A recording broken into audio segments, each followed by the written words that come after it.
Welcome back to Apex Sci-Fi. For decades, the Galactic Council treated humanity like a biological accident.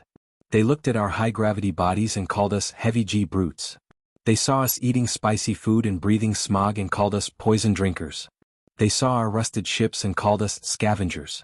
They believed that if they just kept us on the frontier, we would eventually burn out or kill ourselves in the mud. They forgot the most important rule of the universe: if you push a human into a corner, they don't just stay there. They rebuild the corner into a fortress and then use it to hit you. The reclamation began when the Council attempted to annex the human trade routes, claiming we were too unstable to manage them. They sent their most elegant fleet, the Radiant Harmony, to the edge of human space. They expected us to bow. They expected us to negotiate. They didn't expect Grand Admiral Elias Vance. Vance didn't send a diplomat.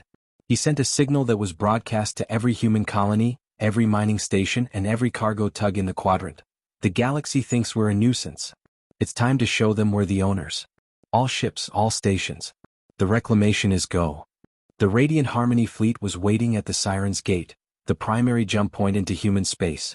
Thousands of golden ships, powered by light and protected by multi-layered energy fields. Then the humans arrived. It wasn't just the military. It was everyone. The heavy worlders arrived in ships that were basically flying slabs of reinforced iron. The scrapyard engineers arrived in fortresses built from 5 different alien civilizations' trash. The mule haulers arrived, their cargo bays filled not with ore but with massive kinetic slugs the size of skyscrapers. They are charging? The Council High Admiral gasped as his scanners filled with 10,000 blips. They have no formation. They have no shields. They are just coming. Admiral, they aren't using energy weapons, a technician screamed. They are using gravity slingshots. The human fleet didn't fire lasers. They used their massive industrial engines to hurl multi-ton chunks of iron at a fraction of the speed of light. The radiant energy shields designed to dissipate heat and light were useless against the raw, uncalculated impact of human physics. Golden ships shattered like glass under a hail of dumb metal. Vance led the charge from the bridge of the UTN Sovereign. He didn't stay back and coordinate. He steered his ship directly into the heart of the Council's formation. Ramming speed. Vance roared. The Sovereign slammed into a Council dreadnought.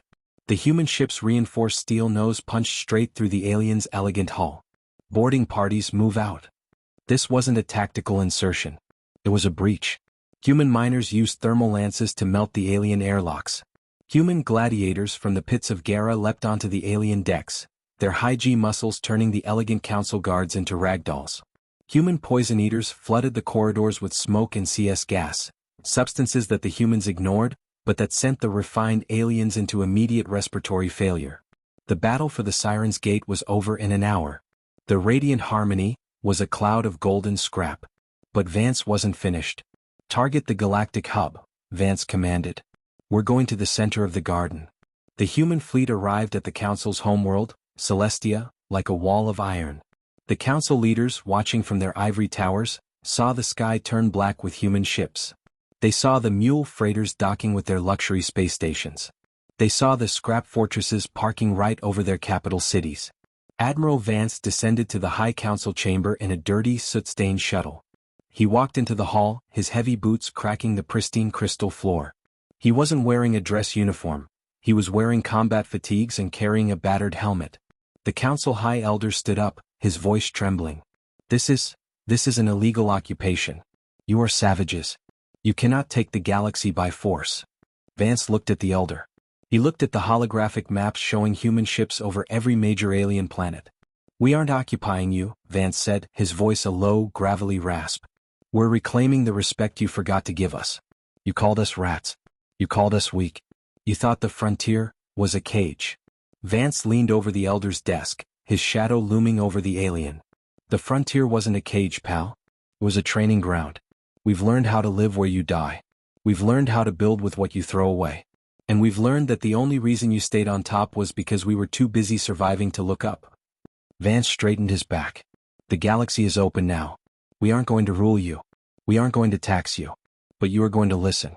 From now on, the human border is wherever we decide to park our ships. And if you don't like it...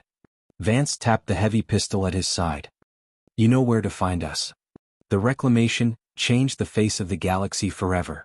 The frontier was no longer a place of exile, it was the heart of the new human power.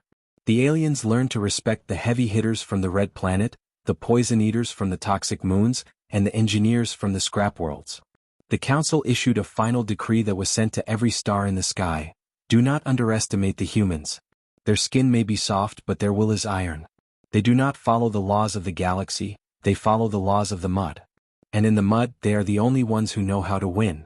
Humanity had proven the ultimate HFY truth. You can push us away, you can call us names, and you can hide behind your golden walls. But eventually, the humans will stop surviving and start conquering. And when they do, they won't ask for permission. They'll just take what's theirs. This has been Apex Sci-Fi. The galaxy is big enough for everyone, as long as you stay out of our way. If you enjoyed this final victory of the unyielding frontiers, hit that like button. Comment below, what should be the first human colony built in the reclaimed galaxy? Subscribe for our next saga. The Void Walkers. The fleet is home. The galaxy is ours.